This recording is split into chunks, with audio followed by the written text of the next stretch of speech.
JEE aspirants ఒక వ్యక్తి ఒక రోజుకు 492 లీటర్ల ప్యూర్ ఆక్సిజన్ తీసుకుంటే ఆ ఆక్సిజన్ను తయారు చేయడానికి ఎంత NaClO3 అవసరమవుతుందో మీరు క్యాలిక్యులేట్ చేయగలరా? ఇక్కడ ఒక చిన్న ట్విస్ట్ ఉంది. రియాక్షన్ను బ్యాలెన్స్ చేయడం చాలా ఇంపార్టెంట్.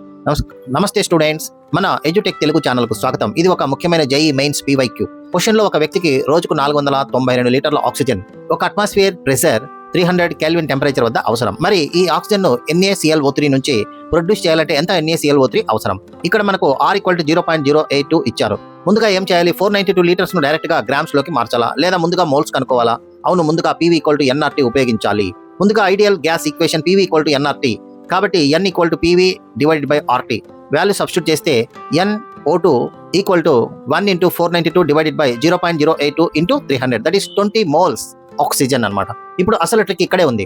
రియాక్షన్ బ్యాలెన్స్ చేయాలి. 2 NaClO3 + 2 Fe gives rise to 3 O2 + 2 NaCl + 2 FeO, అంటే 2 moles NaClO3 gives rise to 3 moles oxygen. మనకు కావాల్సిన 20 moles ఆక్సిజన్, కాబట్టి NaClO3 moles, that is 20 × 2/3, that = 13.33 moles. ఇప్పుడు NaClO3 మోలార్ మాస్ ఎంత?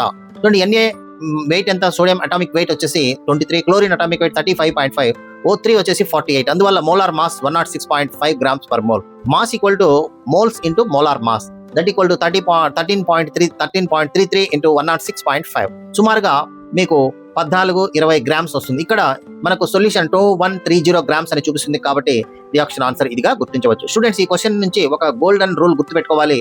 గ్యాస్ వాల్యూమ్ ను PV = NRT equation use చేసి moles లే convert చేసుకోవాలి.